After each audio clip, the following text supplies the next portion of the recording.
Welcome everyone. I'm Matt. This is Desiree. We are here on Monday, October 23rd, 2017 with your intermediate class recap. So today we're talking all about double resistance, which is a really, really cool concept. I use it a lot dancing socially, dancing competitively, dancing routines. It's a great skill and it feels really fun, especially once you get it. So, it is a little bit complicated. We talked a little bit about sort of what the definition of it was to start the class. I said, as your hint, think about a regular pattern as single resistance, right? So we go through a push break, 1, 2, 3, and 4. We're getting into resistance just one time. For double resistance, we're getting to that same resistance point 2 times, and in order to do that, we have to have a little bit of compression in the middle, because otherwise it wouldn't be 2 times, right? We have to shift into compression and then back into resistance again. We talked about doing this in closed to start out, since it's a little bit easier. We had you just put one foot in front of the other. We do want to take a little bit of a wider stance for this because I'm shifting back and forward, right? If my feet are parallel, there's only 2 ways I could do this. I could shift my butt really, really far back, which is not what I'm looking for, or I could take my shoulders really far back, which means I'm depending on my partner. If I have a wider stance, I can comfortably shift between the front and back of my feet with ease. The other thing we talked about was this hand hold. I'm generally keeping a fairly closed hand hold. This is not because I'm bringing my fingers to my palm. That does not feel comfortable for my follower. I'm bringing my palm to my fingers, right? But I'm giving a little bit of a closed shape. That way, if I need to switch into compression quickly, whether it's because I'm doing double resistance or because I'm dancing with a follower that's a little bit newer and so they maybe come out of their anchor a little bit quickly, I have this closed hand hold so that I can switch very easily.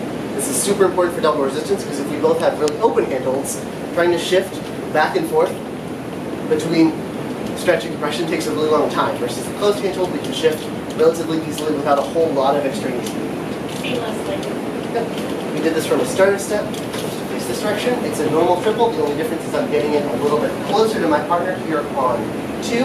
This is so we can shift back, 3, and 4. That's the double resistance. This is the basic. For now, we got a little bit fancier after this. Again, triple step, back and back. So we tried that out a little bit. We had us do it where the leaders picked a number, so they either did 1 resistance or 2 resistances, and the followers couldn't anticipate it, so that we didn't have the followers jumping into double resistance thinking that that was what they were supposed to do. From there, we did a little bit fancier. I went halfway around my partner, so I went, instead of just going back and back on the same side, I went back and around. For this, I am utilizing contra body. So here, my shoulders are facing towards my partner while my hips are pulling the opposite direction. This is creating torque in my own body that helps me lead the 1. If I face my hips towards my partner, I can't really have that snap from my lead. So again, I have this torque here. I send out something on my left side.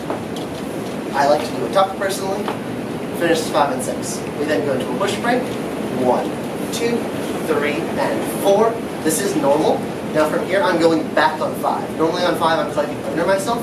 Because I'm going into double resistance, I'm going to step back. So I'm going back 5 as I pop my left knee. Followers right knee. Pop 5, tap in for 6, pop 7, tap 8, pop 9, tap 10. I can do this as many times as I want to. And then ultimately, I'm going to send out by creating resistance on 1, also called delayed 1, when stepping, and 2 into my underarm turn. The key here is that by 2, I'm at a normal underarm turn place. I'm not anywhere different. No one would be able to tell just looking at my 2 that I did a delayed 1. The really important piece, especially in open but also in closed, is that this resistance is coming from my hips swinging back and forth. So my hips swing away and towards. This means I keep my hips relatively loose and not clenched. Right? I'm also not trying to produce this with my upper body, shifting back and forth. There's no way I get there. And I'm also not keeping my arms super tight because that doesn't allow the transmission of my hips. So my arm is relaxed. I let my hips swing back and forth. You'll notice that you can do a tap and back and tap and back, but you can also kind of just close up with the weight shift. It doesn't have to be that pronounced as long as you were reciprocating followers. The shift of weight that your leader is giving you, compression, into stretch away. Yep. The last piece was that once you have the hang of this, I can change what I do with my legs.